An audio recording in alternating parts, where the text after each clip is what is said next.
We are nearing the end of chapter 1.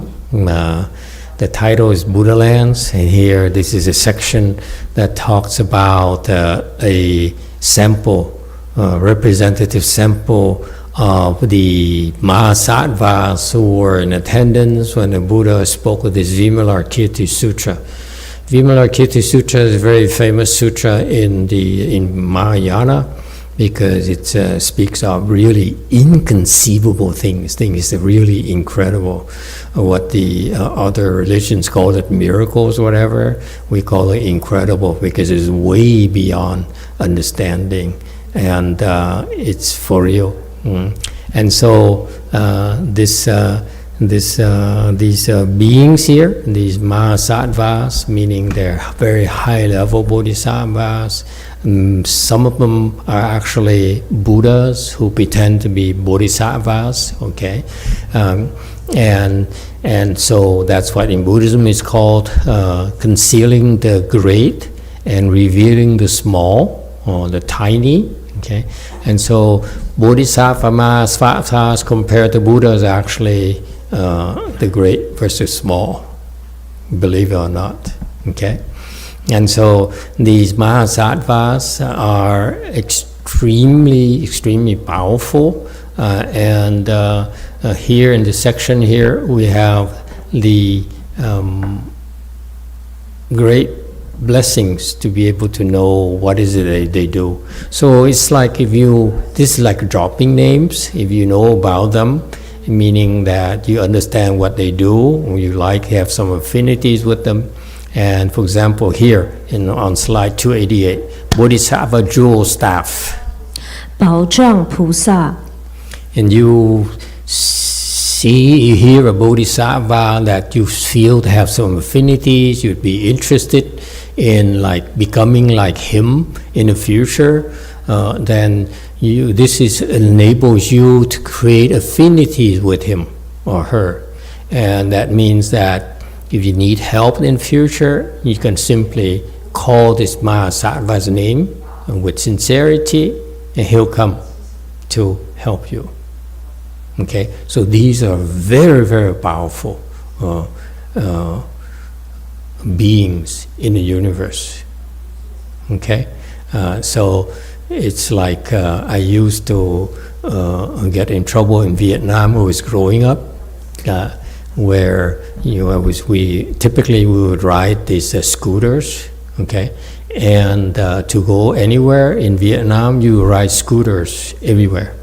And every now and then, the cops in Vietnam back then was very corrupt. So they stop you, they look at you and say, "Hey!" and they pull you over. Okay? And they said, "Show me your driver's license, show me the paperwork." Okay? And he said, "You're not supposed to be driving on this side of the street, you're supposed to be driving on the right-hand side, not on the left-hand side." So he's going to want to give me a ticket. Everyone does it, but that day maybe he didn't like the way I looked, or he was in a bad mood because his wife yelled at him or something. So he blew the whistle and wanted to give me a ticket. So I didn't have any money. So I said, sir, I'm very sorry. I didn't know I was supposed to be driving on the right-hand side of the road. Thank you for telling me. But my father, who is a colonel in the armed forces, he would be not happy if he hears about me getting a ticket from you. So he said, "Oh, really? Your father is a colonel in the armed forces?" "Oh, yeah. He knows the chief of police. We go. He has dinners with them very often." And the guy said, "Okay, you can go."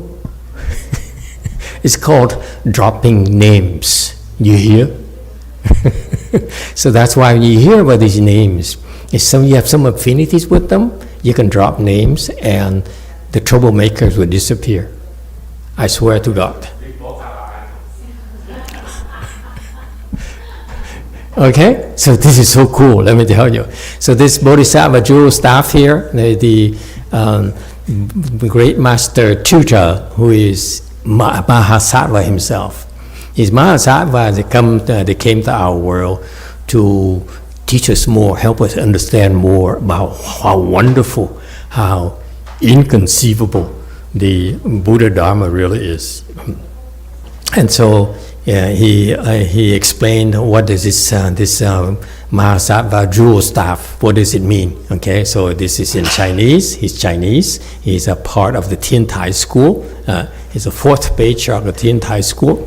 And he explains on the commentary slide 290, he says that the jewel staff, I don't know we have it. It's like sometimes called tin staff. So it's like a staff here, and it has on top, it has things that has rings. So when you use it while walking, you plant it on the ground, you walk, and that rings will vibrate and make noises. Okay, we'll explain to you this. So that's the nature. We should have a photo, a picture of the staff thing here for the non-Chinese and non-Buddhist people.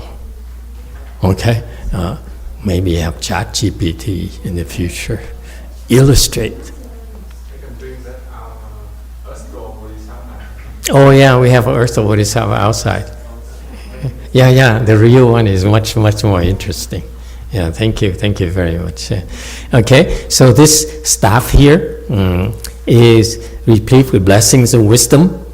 It's this staff here that the monks hold, and a little bit later the Buddha explained, to symbolizing wisdom to observe and guide the mind. By relying on this Dharma treasure, one progresses towards the fruit of Buddhahood. Okay, so this is a Dharma as Dharma tool for us to use in our spiritual path. Okay, and for Mahayana, when they say that the living beings can rely on the staff to enter into the middle way. Okay, and this this originally Buddhism came from India. Therefore, the Chinese Buddhism was translated from Sanskrit. Okay, so jewel staff has a Sanskrit name right there. No, just hold it. Okay, look at that. That's a fake staff. The real staff is stolen. Look at that. That's a staff. So you put it on the floor. You see, plant it on the floor. No.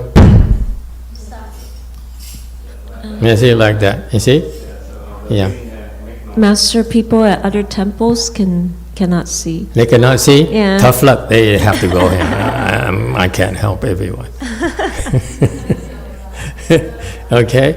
Yeah, there you go. Oh. Okay? Anyway, is that plastic or the real one is tin? This is the real one. Really? Yeah. How did they find it? I thought they stole it. We stole. No, this is plastic, my friend.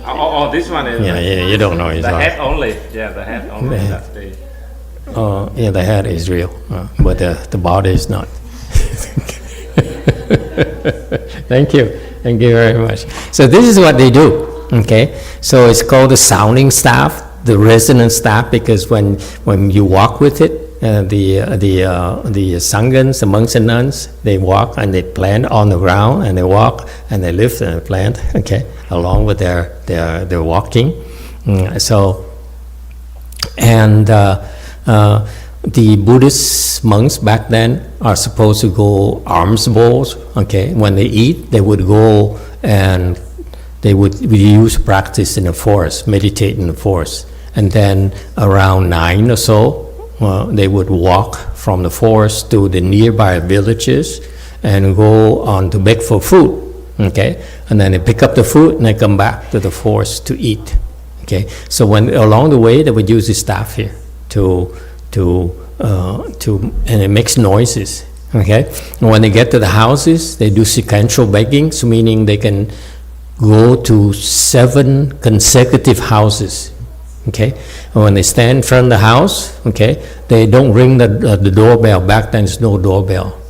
Okay, so they would stand in front of the house, and then they would plant that staff there. Okay, they ding, and they would stand there and say nothing whatsoever.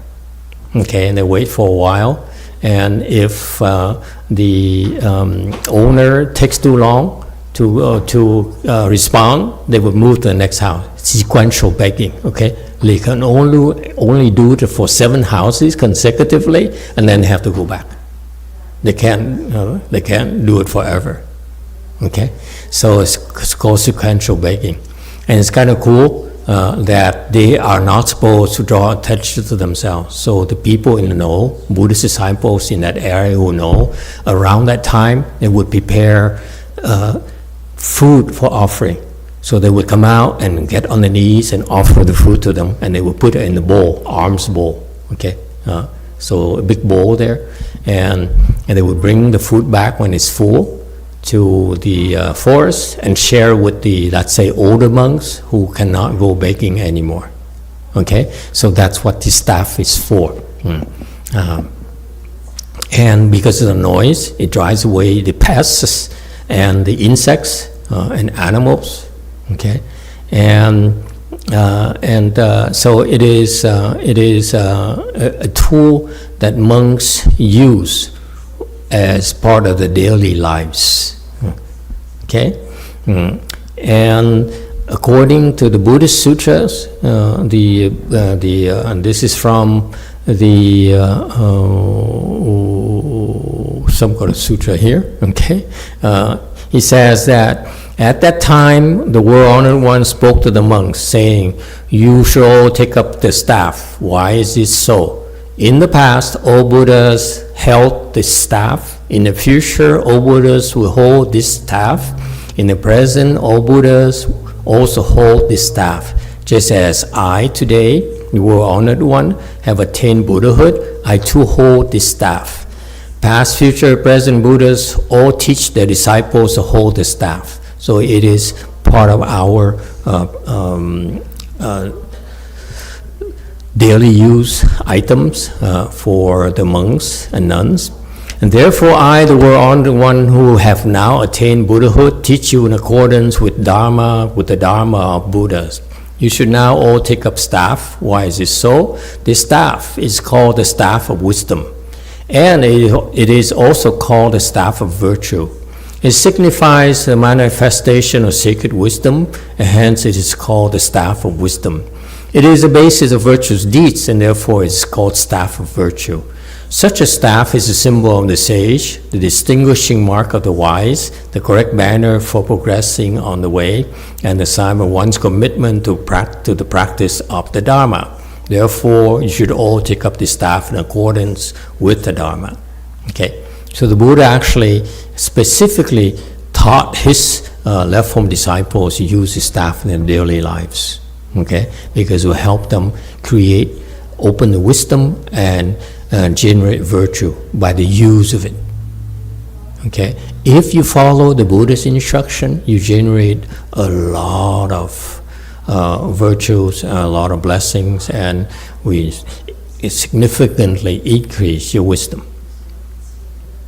Okay, any questions about that? So this is what this Bodhisattva does. Okay. And so, for example, one particular application, let's say you are practicing by yourself and no one's supporting you. Okay, you can pray to this Bodhisattva. He says, "Bodhisattva, jewel staff, today I'm very hungry. Could you help me get some alms bowl offerings? Okay, some food, so that I can continue to practice my Bodhi path." Okay, that kind of thing.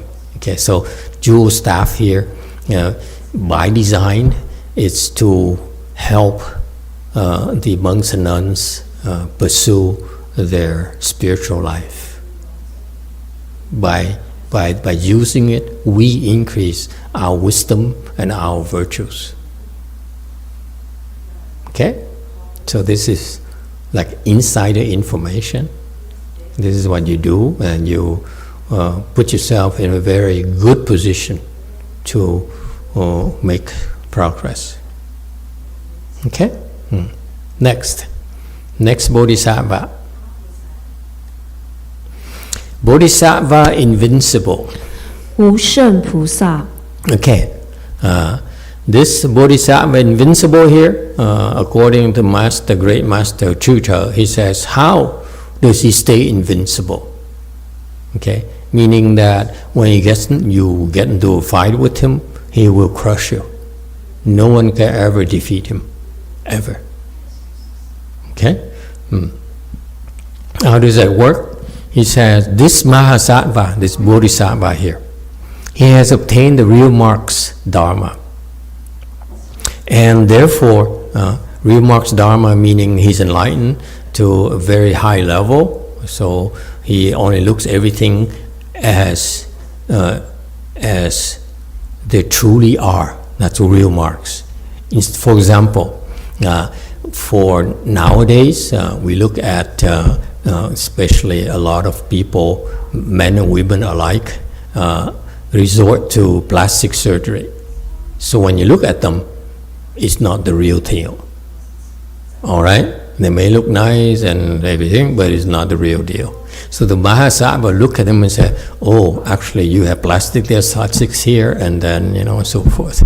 So they can see the real you, in other words. Okay? They're not attached. When you're able to see the real marks, you're not attached to cryptocurrencies, you're not attached to fame and glory, fame and profits. Okay? And so that's why he has no attachment. When you have no attachment, okay, then in particular for this guy here, this Mahasattva, he says his knowledge in the world, okay, inside the world, outside the world, cannot be surpassed by anyone. Okay, so it's about knowledge. He has tremendous knowledge about anything in worldly, okay, in the world, and also outside our world, he also knows. And that kind of knowledge he has, accrued over the years, is unsurpassed by anyone. Okay? And not only the knowledge, okay, but also the fact he's invincible because he has no weaknesses.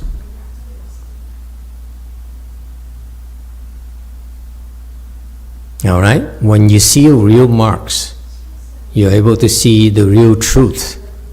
The true, you are able to see things and everything at their true nature, then you cannot be defeated anymore. You have no more attachments. No more weaknesses. Questions? Okay?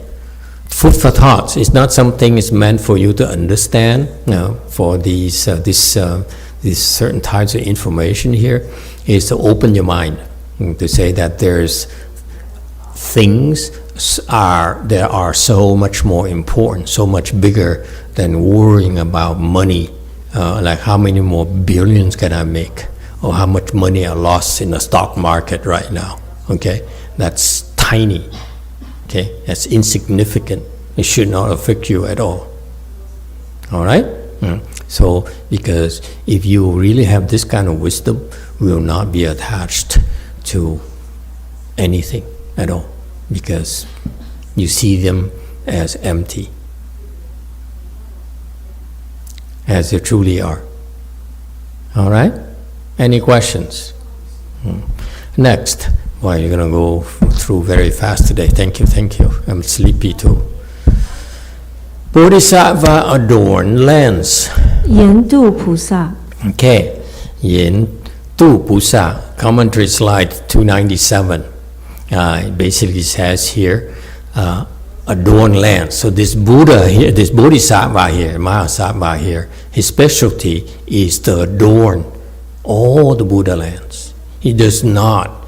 Buddha lands are lands when you become a Buddha, okay, when you become a Buddha yourself, okay, you will have your own Buddha land, your own world. So for example, our galaxy here is called a Buddha land, and this galaxy here is the Milky Way, as we know it, is actually known in Buddhism as the Buddhaland of Shakyamuni Buddha. And the Sanskrit name is what is it? Sawa, thank you. You passed. Very good. I see him. He's going to ask what name. Yeah. Okay, Saha world. So our galaxy is called Saha world. So in Buddhism, you have so many galaxies in the universe, and each galaxy came about because of one Buddha, one person, one bodhisattva like this, finally became a Buddha.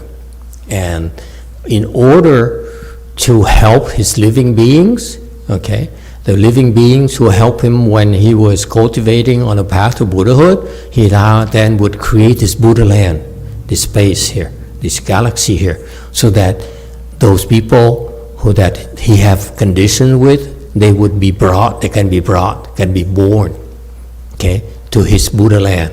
Now he can watch over them and guide them in their practices. So sort of to repay his debts to them. Okay?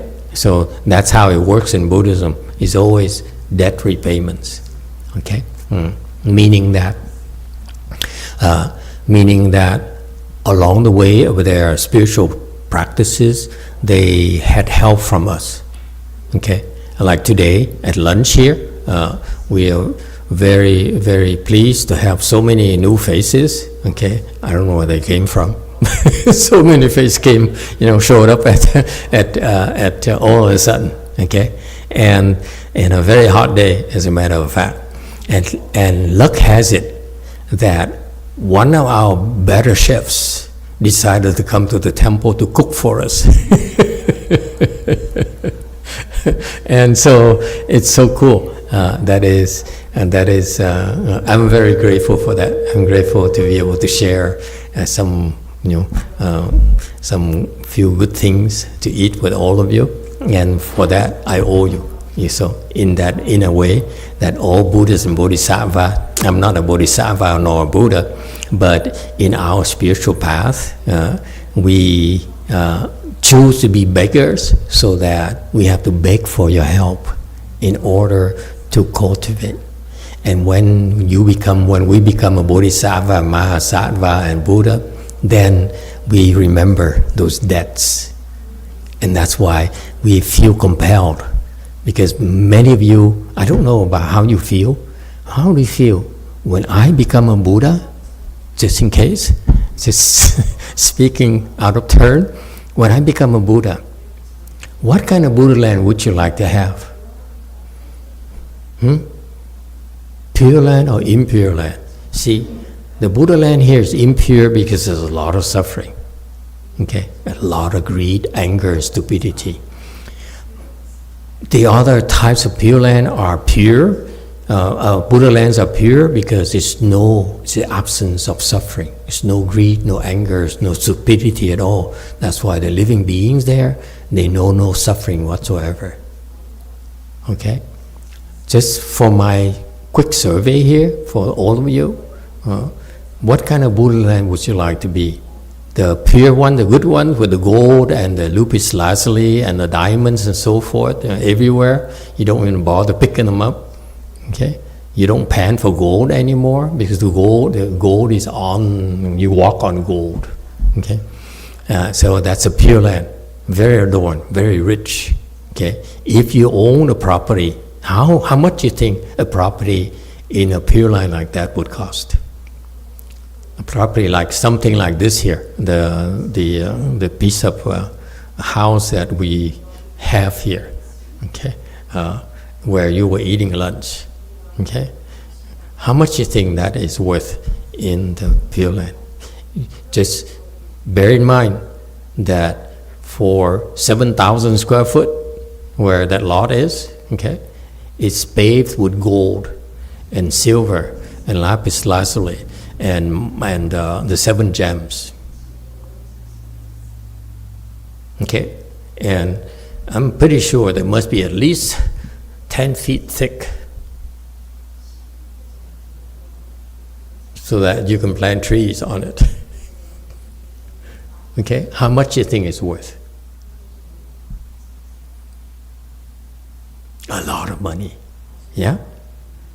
Yeah? A lot of money. And so I'm asking you, okay, would you like to live in that kind of environment, or would you rather live here, like in the Saha world, where our plot is dirty and old and full of cockroaches and rats and so forth? Quick survey. What do you want?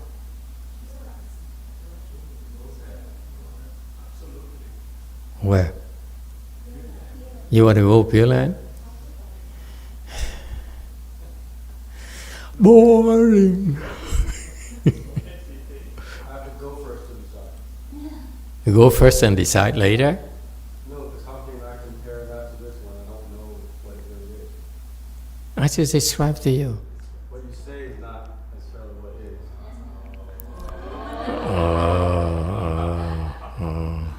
We have a tough customer here.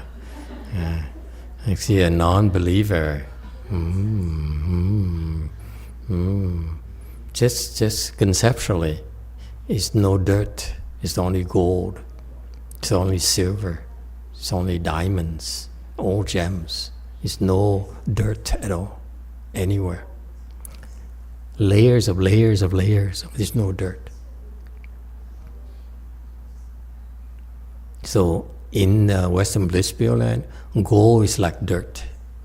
There's no value to them at all. Zilch. Okay? And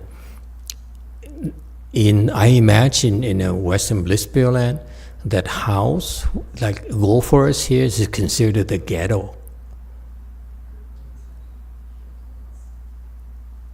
Okay? Because the good ones actually are in space. They're not down here. Down here is for poor people, because down here is no good views. You're obstructed by, the neighbors and the trees and everything. So you're supposed to be up there, and you can have a panoramic view of everything. Okay, the Bay Area and everything. Huh? He's still not impressed. He's a tough customer here. So much doubt. Okay. Anyway, so the rest of you, all of you prefer the Pureland? Right? So exactly what I'm trying to tell you is that the Bodhisattvas, he does a survey. Look at you, and he said, okay, the majority of the people that I owe to, they prefer to go to Pureland. So that's what, when the Bodhisattva becomes a Buddha, he would create a Pureland so that he can draw these people to. Make sense? So if he creates a Pureland, he can draw most of you except for Chung. Chung will be left out. Hello. Okay, that serves him right because he has no faith whatsoever.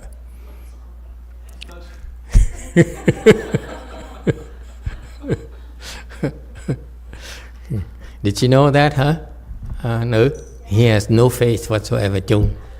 Yeah, no faith. He believes in nothing, no one. Okay, so this Bodhisattva here. So the universe is full of Buddha lands, okay? And what he does, he goes to his Buddha lands and adorns them, okay?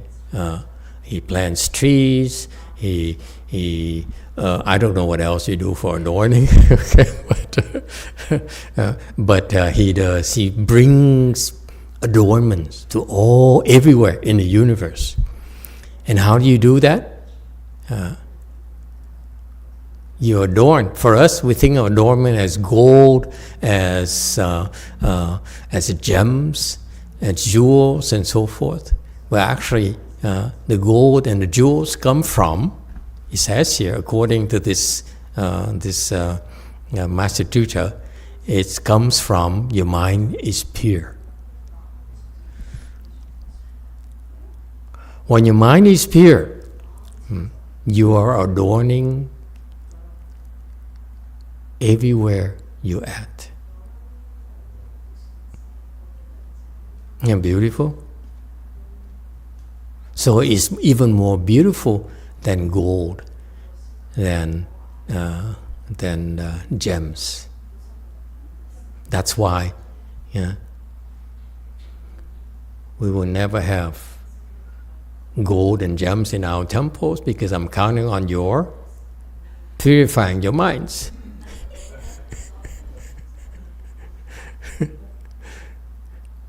And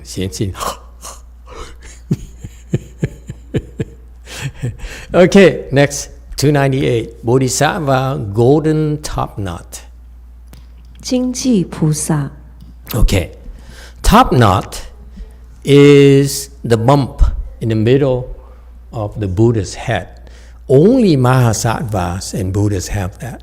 Regular Bodhisattvas do not. You hear me? Okay, this is distinctive. It's one of the 32 hallmarks of great men. So that's why in Buddhism, all the Buddha statue would have a bump right there.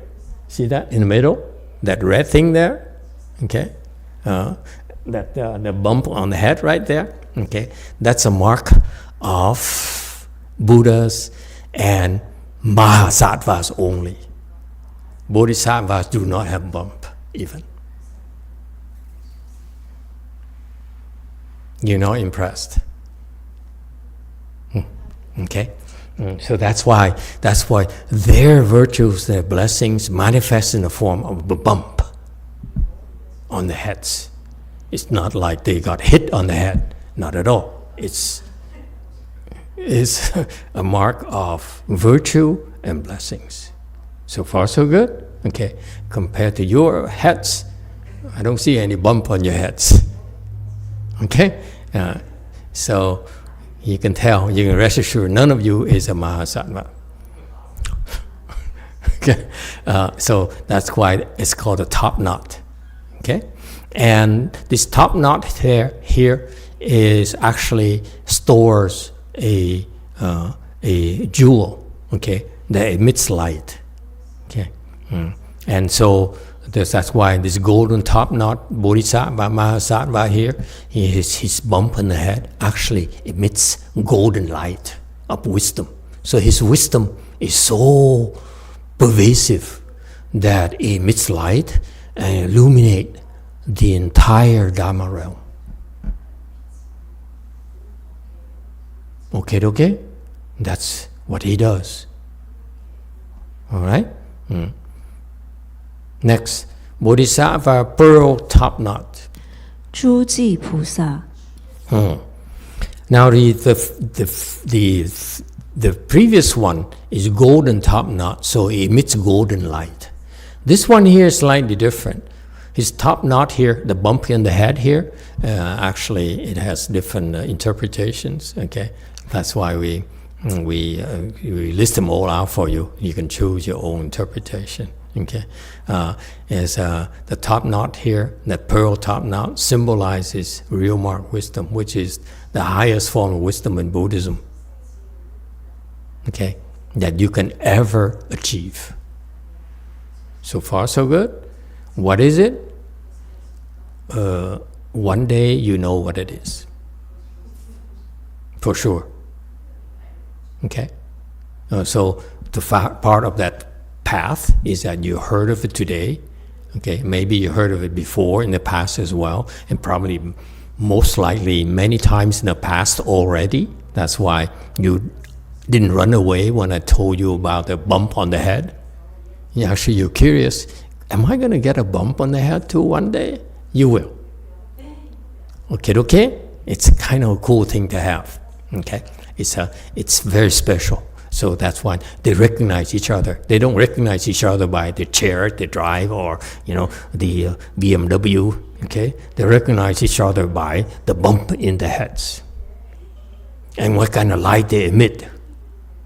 So far, so good. Okay, no Mercedes. Mercedes are cheap, in the Pureland. Yeah, right there, like in those statues. It's a bump in the middle of the head, right there. It's a mark of great men. Only the Bodhisattvas and Buddhas have them. All right? And according to Lotus Sutra, the king unfolds the top knot, and so the top knot, that hair grows on top knot, and there's a pearl inside, and the pearl symbolizes provisional wisdom. So the pearl there, usually it means a pearl in Buddhism means a wish-fulfilling pearl. Meaning what? This pearl here, okay, probably the same size as the bump on the heads, okay? You take the pearl, okay, and you said, I would like to have a red car. That's why it's called a wish-fulfilling pearl. And a red car would appear in front of you. Okay, so whatever you wish, it will materialize. How is it possible? It's nonsense to you, but how is it possible? Let me explain to you why it's possible.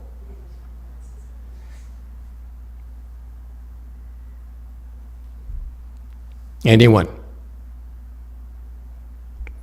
You're still worried about buying a house, you're worried about getting a job, you're worried about crossing your legs.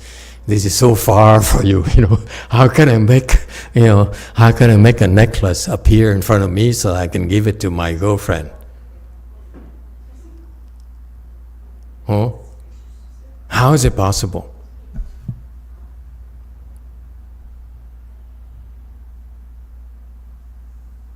It's no big deal, folks.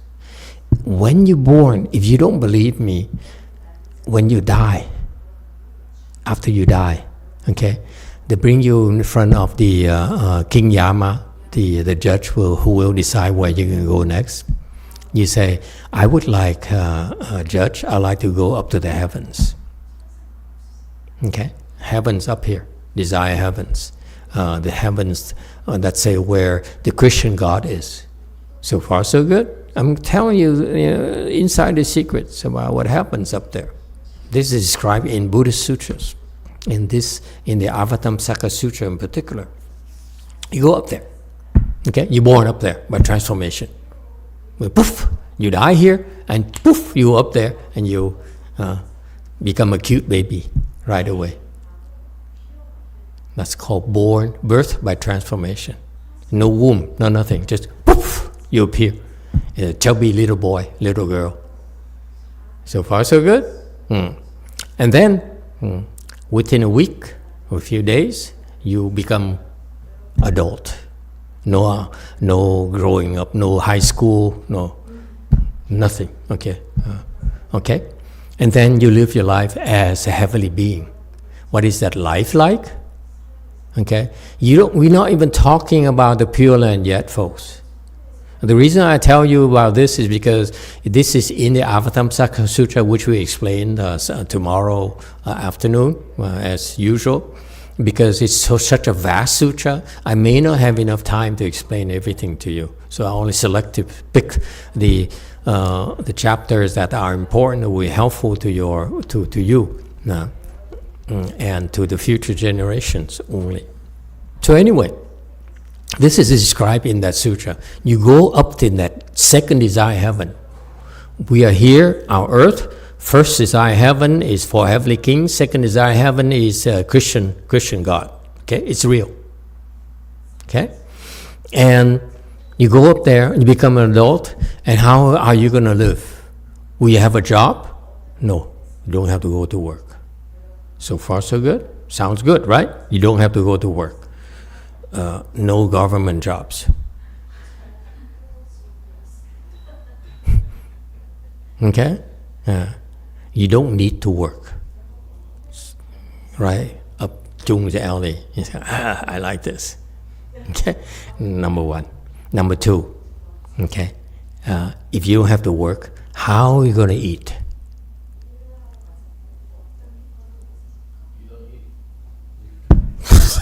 You are boring. What's the point in living if we don't get to enjoy good food? I'm serious. Why do you think we have a chef coming to cook for you today? At the temple. Huh?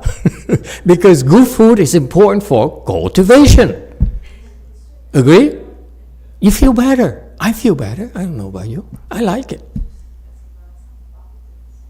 Okay? So, enjoying food is a nice part of life. Makes you feel better about yourself, about life, about people around you. Okay? So, my question to you, how are you going to eat? You can harvest your own food. You harvest your own food. Yeah. You are boring. Too much work. Yeah, too much work. That's why we're talking about this. The rest of you, this man here is from the countryside. He harvests his food. What about the rest of you? How are you going to eat? Yes, sir, 6. Uber! Don't say Uber. 6. Yeah, number 1. I guess that the super rich, they eat very little food, so the heavenly being, they may just smell it. They just smell it? They say, just, this is good food. But they don't get to chew it, right? Yeah, don't need Part to of the chew it. food, my friend, is chewing the texture. Okay. It's part of, I don't know, you go to Louisiana and you order some crabs, the blue crabs, part of the thing is you crack the long legs there. And you crack it and the thing spurts on your face. And then your glasses, you can't see anymore. And it smells great, like the ocean. Okay. You got the touch, you got the chew. That's part of the food. Today, for example, that the chewiness of the Vietnamese pancake is like cannot be found anywhere else.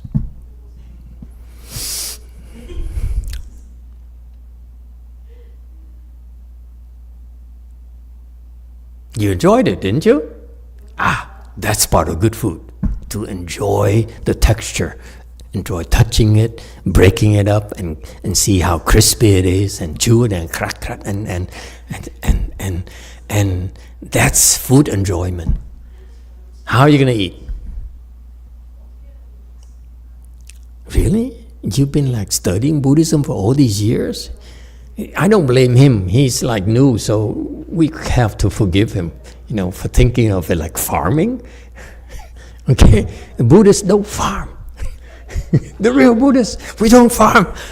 Anyone else? How are you going to eat? You lady, you who always have a vivid imagination. She's stuck. Too full today. Forget it. Yes, Wei Mao. Someone must know in my temple. So, Master, I had a question. So, if I'm in the Pure Land, and if I want pizza, then does it manifest right next to me, or does the pizza float to me? If you just want to eat pizza. Do I see Mr. Park behind you, Malcolm? Hey, look at that. Mr. Park is here from the land of the half-rising sun. The full rising sun, I mean. Welcome, Mr. Park. Yeah. Thank you, Master. I want you to know he's my disciple. He's a professor. See, that's why you professor, you try to impress me. I have a lot of professor disciples. Yeah. Okay, where are we? Okay, so how are you going to eat, folks? No one knows, really? No one really knows? How can you live like this?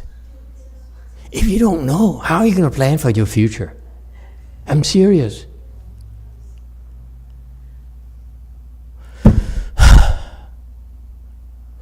My fault. I've been talking about anything but life in the heavens. Good Lord. In the heavens,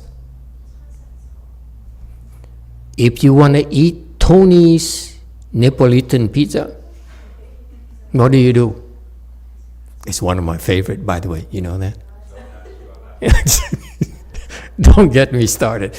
It's in San Francisco, near Chinatown. It's the best pizza in California, I feel. Okay? Anyway. Give me a minute to recompose myself. Okay. You in the heavens, you say, God, I miss having Tony's Neapolitan pizza with my wife. Are you married? You're not married? Never mind. Okay. Doesn't mean you cannot be romantic. And what you going to do? You're in the heavens. What are you going to do when you feel like having Neapolitan pizza? Fly to Italy? Yeah, that's one option. No. As soon as you say, I want to have Neapolitan pizza, the pizza comes immediately, way faster than Uber. Eats. Serious. Okay? 1 hour, much faster than Amazon. Okay, speaking of Amazon, what if you want to have designer clothes? What is your favorite? Me, I used to prefer Armani.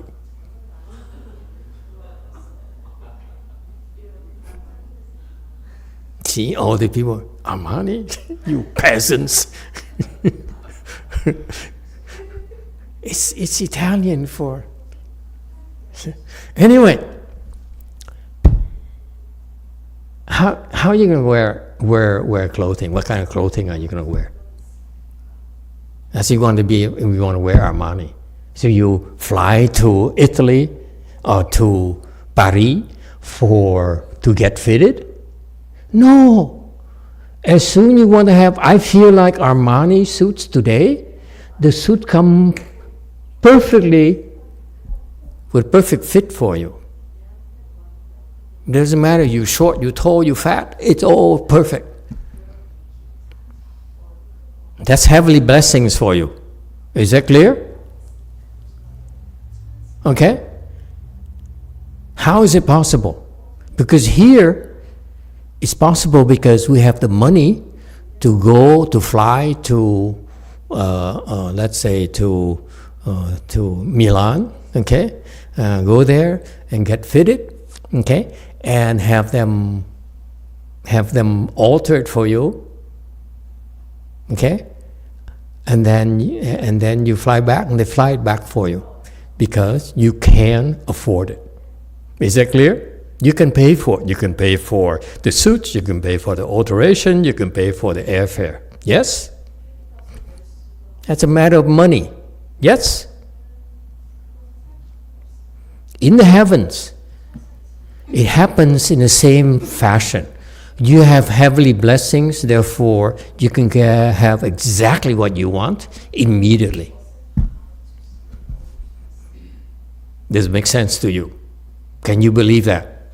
That's called heavenly blessings. You have these things, good things that happen to you instantaneously. Cars, coaches, clothing, food, anything you want. Anything. That's called heavenly blessings. Of course, Jung doesn't believe me. All you have to do is after you die, okay, and you're going to go check and see, this buddy here of yours says, I need to go farming before I can eat. And you go there and you say, I want some pho. And pho comes immediately. Immediately. No waiting. Yes, sir. Question. 1. Master, all of what you just said presumes I still have desire and very specific desires that are normal to what I have now or people have now. Do I still have that? In the heavens? Yeah, in at least the Western Pure Land. I'm talking about heavens right now. I'm not talking about Western Bliss Pure Land yet. Okay. One thing at a time. In the heavens, yeah, you have heavenly blessings. Therefore, you have access to all sorts of heavenly things, including food, including clothing, including coaches, including cars, including rockets, anything you want in the heavens. Okay? Because the heavenly beings, they still enjoy food. They still enjoy wearing clothes. Their clothes, by the way, are so much better than the best clothes you can buy down here because the fabric is so much better. So much better. It's perfect fit. Instantaneously. If you happen to eat too much last week and you gain 10 pounds, okay, the clothing would naturally adapt.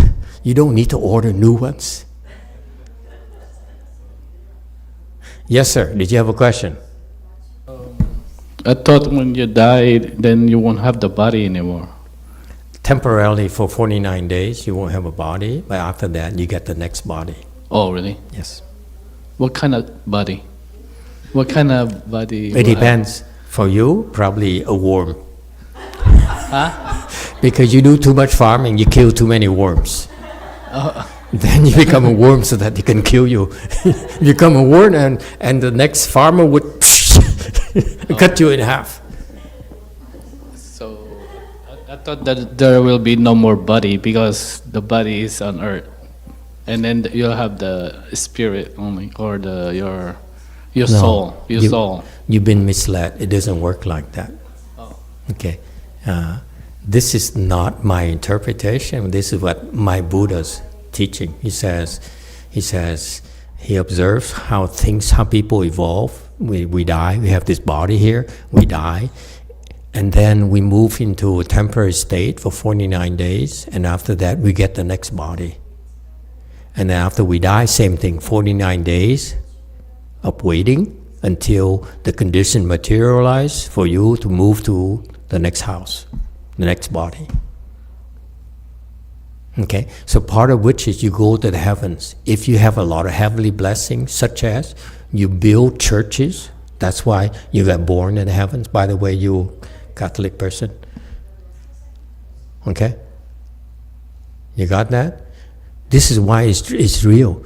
That's why these people who build churches and help support the Vatican and so forth, okay, to support the Christian gods, they have heavenly blessings. Therefore, after they die, a good number of them would go to be with him. It's true.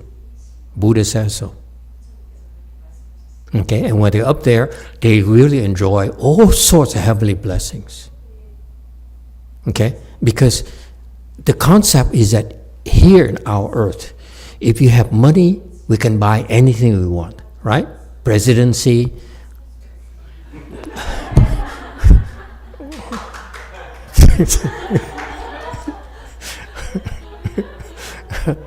whatever, anything we want. It's a matter of money, right? If you have enough money, you can buy anything you want. Over there, up there in the heavens, heavenly blessings, you can have anything you want and you don't ever need to work because you have so much money. Why would you need to work anymore? Think about it. If you have you're worth $3 trillion yourself, your entire life you probably cannot spend it all, right? So why would you want to work anymore? Right? So that's why same thing in the heavens. In the heavens, you have a lot of heavenly blessings which enable you, which entitle you to real rewards, fantastic rewards. Okay? And just in case, girls, if you're interested, the male gods are like Apollos. beautiful.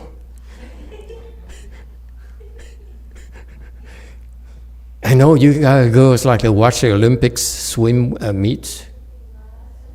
Yes. This girl is so raw. My God. The gods, the male gods up there are so gorgeous, let me tell you.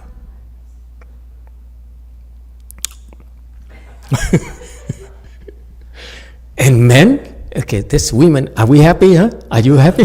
Happy? Okay, you done, right? You happy? Okay. Men, let's have a little talk. When we're born up there as a man, do not go up there as a woman. Let them, they say, oh, I want to go up there because the God's so handsome. We don't want to go up there as a woman or goddess. We want to go up there as a god. Why? It's better than Mormonism. Meaning that it's legal to have multiple wives. Yes. Now he wants to go. The heck with farming. It's true. They have a lot of wives. The Catholic between us, don't tell them, they get, Vanessa will get you very upset. The Catholics, they tell each other, their followers, that God has only one wife, right? Not true. So many wives. 10,000. In one room? No, in a harem, you stupid. You silly man. You never put in one room. The harem. Harem.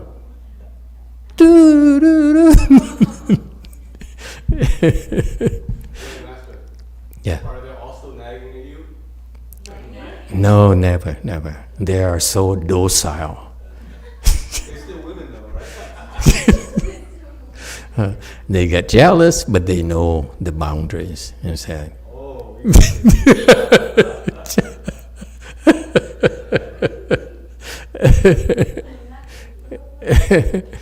how do I know? Because it's in the scriptures, Avatamsaka scripture that Buddha talks. It's in great details, by the way. He described great details. What they do up there, how they live, how they eat, how they get dressed, how they entertain themselves, and so forth and so forth. Okay? I'm going to spare you all the details because eventually I piqued your curiosity. You can go read it yourself. You don't need me. I don't know any more than that. Okay? So far, so good? Okay, it's up to you. Okay. Let's talk about Pureland now. Shall we? Pureland. Heavens is here, our small world. Pureland is very far away, and the blessings are far greater than heavenly blessings. You're talking about one versus a large number, gazillion. In terms of blessings. I'm serious. So same thing, you don't ever have to work. You want food, the food is far better than heavenly food. If you think heavenly food is impressive, you ain't seen nothing yet. Okay? And by the way, the gods up there in the second desire heaven, and the Christian God is, they don't take a shower. It's not what you think. God. Their bodies never get dirty. There's no dust up there. Here we don't clean our stuff. The thick layer of dust would accumulate on the floor by the window. Up there's no dust. Okay, and therefore they never have to shower or take a bath. So far, so good. And so what happens in the Pure Land, Western Bliss Pure Land, this is also described in the sutras as well. Okay? What we're repeating to you is the words from the Buddhas, it's not my imagination. So over there, they have these huge ponds, which are much bigger than the Pacific Ocean. One pond, and they have multiple ponds. Okay? So many ponds up there. Okay? And hovering above those ponds are like the Malibus of what do we have up here? Athertons of the properties. They don't, the nicer properties are not at the edges of the pond. They're actually hovering over the ponds, which are much bigger than the oceans. So far, so good? Okay? So they have water there. And so they take a shower. Okay? They don't shower. They don't, unlike when we take a bath here, we need to pour in the salt and the bubble bath. Okay? Over there, you take a shower, you go into the pond, okay? And the pond water temperature naturally regulates to what you want. So yes, so you're comfortable, okay? And it's perfect for you. And right next to you is the next person who is taking a bath as well. He or she will have the same perfect temperature right there. And that's the nature of their blessings. And with that, when you take a shower there, okay, the bath there, okay, it increases your virtues, okay, for merely taking a bath, okay? And it makes you full, will not make you hungry anymore. So you don't need to eat if you don't feel like it.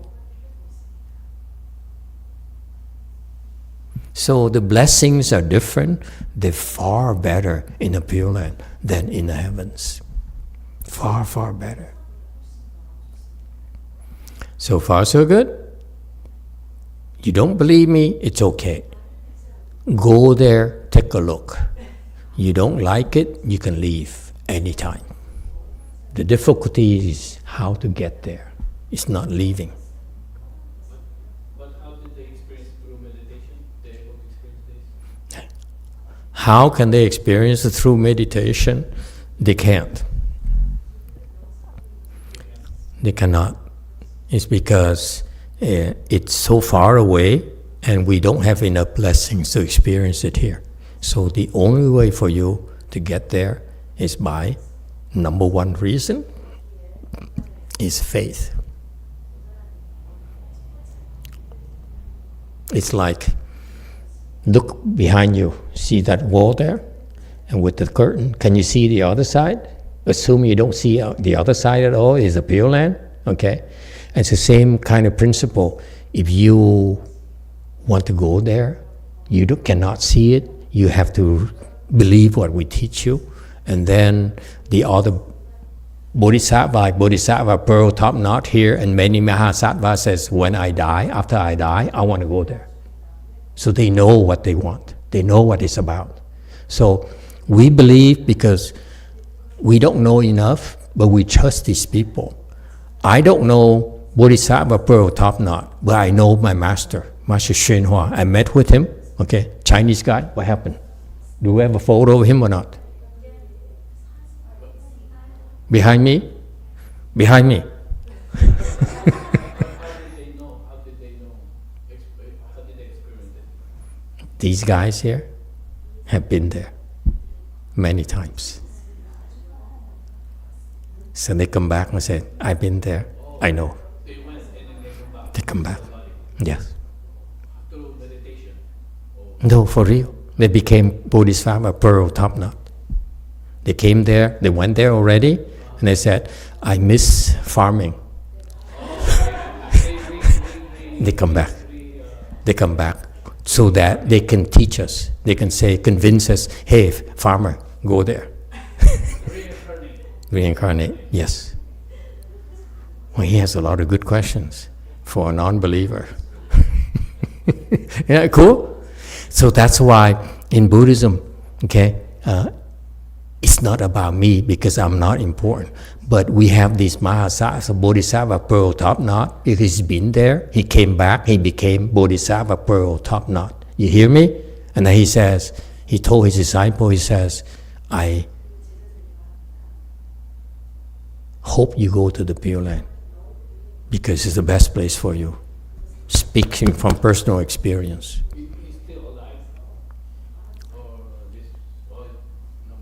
Bodhisattva pearl top knot? Yeah, but you cannot get to see him. You're not that important. How often you get to see my president? You can't, right?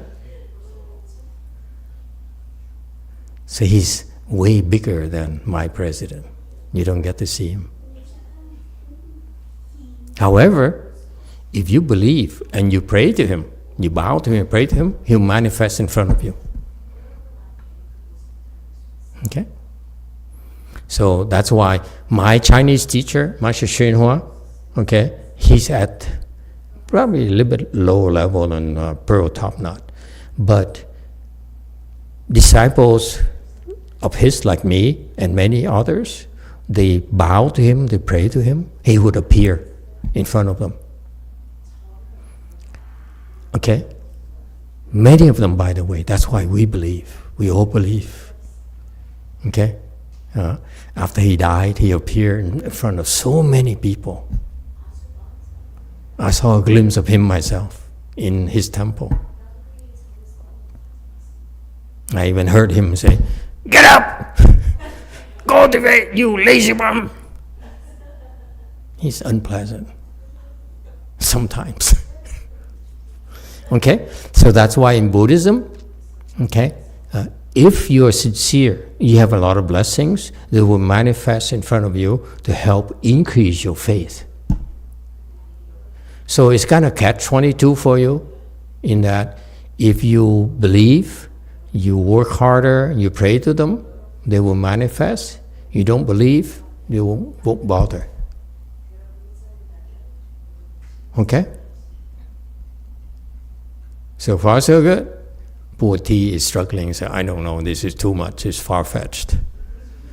No faith, ain't gonna see it.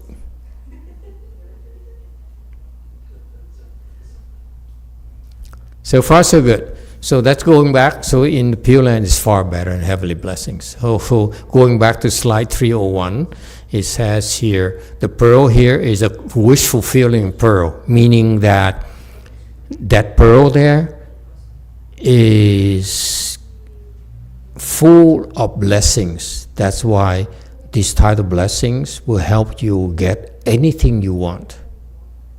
Anything at all in this world that you want. You can wish, I say, I would like to have a red car. The red car appears in front of you. I like to have a girlfriend. Girlfriend appears in front of you. If you're interested. Now T is awake. Now he's smiling. The whole time he was not even budging. He said, yeah. But when he says, I want a girlfriend,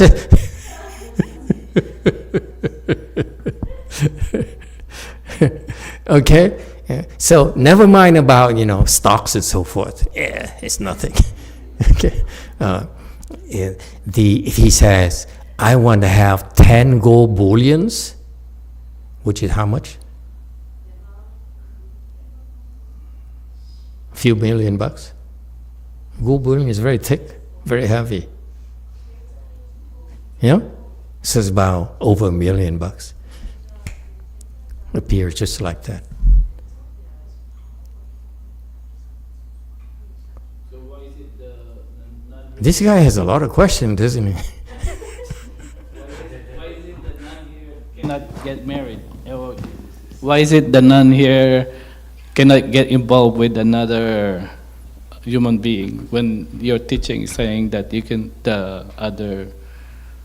allow with many women? Yeah. They don't like farmers.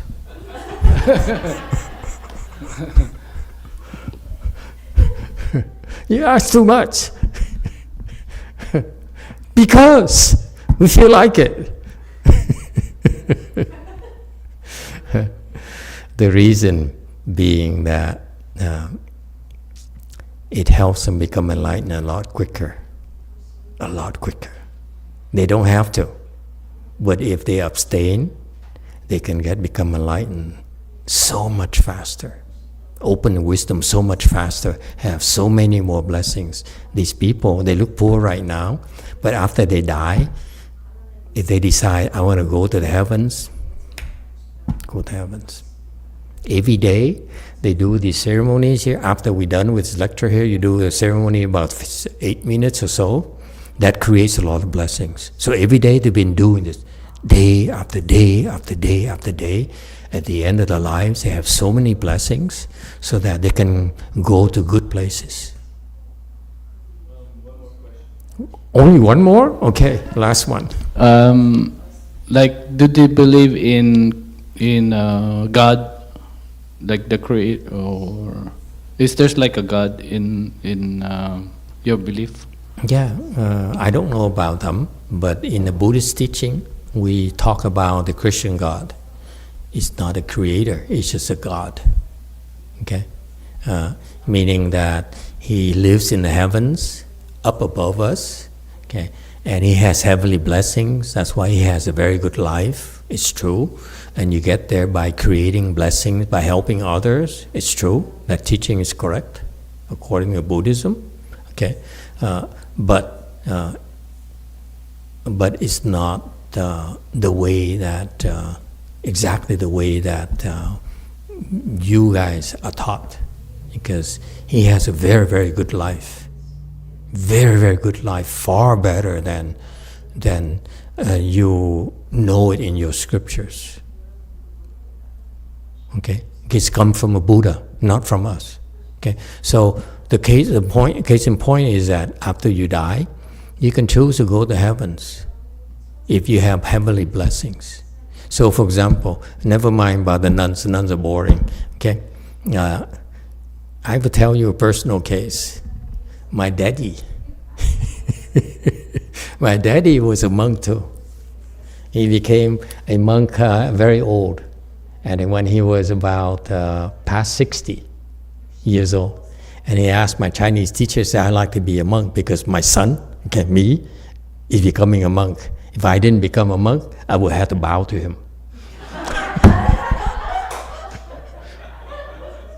That's Buddhist. Okay? So for years, Master Shua said, you can be a monk, become a monk. I will accept you as a disciple. He said, yes, Master, I would. Let me think about it. All the Buddhist teachers suggested to him to become a monk. He said, yes, Master, I would think about it. And he likes his freedom too much.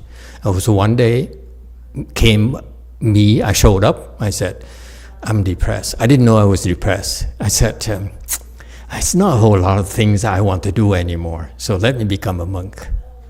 So I announced to my parents, who were then disciples of Master Hsuan Hua already, disciples of Master Thích Nhất Hạnh.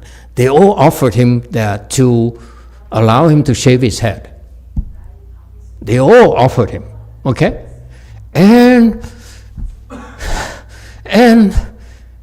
And so, but he said, yes, I'm so honored. Let me think about it. And for 3 years, 5 years, he kept on saying, let me think about it. Until I showed up out of nowhere, okay, I said, I'm going to become a monk. Hey, Mom, hey, Dad, I want to become a monk. I said, say what? Where? I said, Master Hsuan Hua. Okay? And he allowed me already to shave my head, become a novice. And immediately, the following week, they both became monks and nuns. This is a true story. And he proudly, after I became a novice, so now I had to bow to him. And he reminded me. He said, you remember, there's a protocol. I'm ordained bhikshu, you not. So bow. I said, okay. So this is a true story. So he's very happy. He said, this is fantastic. finally, my own son has to respect me. Because when he was alive, I was butting heads with him. We didn't get along. I have better etiquette, I have better job, I have everything, right? Better. So why should I respect you? You have to earn my respect. Very Americanized. But now, as a left-home person, I have to bow to him. He is very happy. He tickle pinked. So when he died, okay, he got into trouble. Okay, let's forget about this sutra. Okay, I have no more time for this. I don't have time to finish this sutra. We continue this at 3:01. Are you here? Okay. So when he died, okay, here's what happened. In our temples, we know what I told you about heavenly blessings, where up in the heavens, it's fantastic. And guess what? What I just talked to you is only the second desire heaven. We're talking about the sixth desire heaven, where they have the best looking women. I'm serious. This is, oh, these Koreans, you don't know, huh? Hey, Koreans, Sunnis, do you know that? You didn't know? Where did you learn Buddhism? God, this is very important information. Sorry, folks. This is the truth. So we know in our temple, we know that in that heaven is the most gorgeous women in the world. So we all have a secret desire to go there, take a look.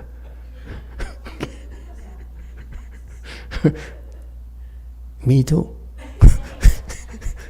Wouldn't you like to go take a look? I just want to look. Okay, so what happened is, my father, when he died, and he's very, very like a playboy when he was alive. So he said, let me go to the heaven and take a look. He did. And he liked it. And he stayed.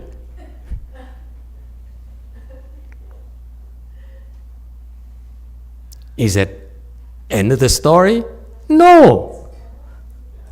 Into the picture came my mother. When I told her, I said, oh, Daddy's in the heaven. He's kind of happy. I didn't tell her the truth. I said, he's kind of happy there. Don't worry, he's happy. And she says, how happy? I said, well, he's not suffering at all. So which heaven? I said, sixth desire heaven. He said, oh no. We all know. In my master's temple, he said, oh, that heaven, you have to bring him to the Pureland. You hear? Serious. And I said, give me Blue Mountain Temple. I had nothing. I have no money, nothing. I said, yeah, I help. I would help. I'd love to help. It's my daddy too. Can I have the temple? And he says, okay. Immediately. But you bring him to the heavens. To the Pureland, you hear? I said, just sign the paper. And I promise I will. And guess what? She signed the paper. No, I swear to you, this is a true story. She signed the quit claim deed, you know. Hey girl, you know what I'm talking about? Quit claim deed, okay? And I got the title, and so I said, okay, let's bring him to the Pureland, okay? So I said, Daddy, would you like to go to the Pureland? He says, yeah, I'd like to. But what's the hurry? I'm happy here. So it's because he has a sort of household to take care of. He feels responsible. You know what I mean? And so he wouldn't go. Big problem for me because my word means something. I promised my own mother that I would bring him the Pureland. That's why she immediately signed the quitclaim deed. Okay, I still have it. Since do you have that photocopy of that as a proof? She signed it. Okay, and I have a problem. He refuses to go. He says, "It's no hurry. I am, have commitments here." I look at his commitment and say, "Oh yeah, nice commitment. I understand your principles." Took me a year and a half to convince him to go. I swear to God, every week I have to work at it for 1.5 years. After 1.5 years, he decided it's time to go. So he left. Okay? That's what happens.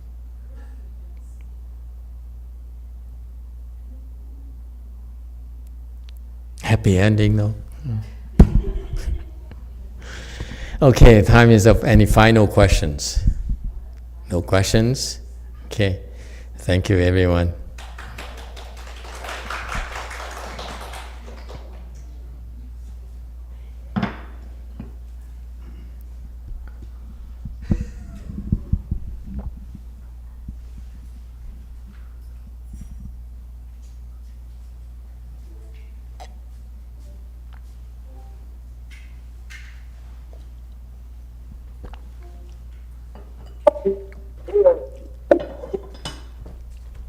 Thank you very much.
Namo 清凉的菩萨摩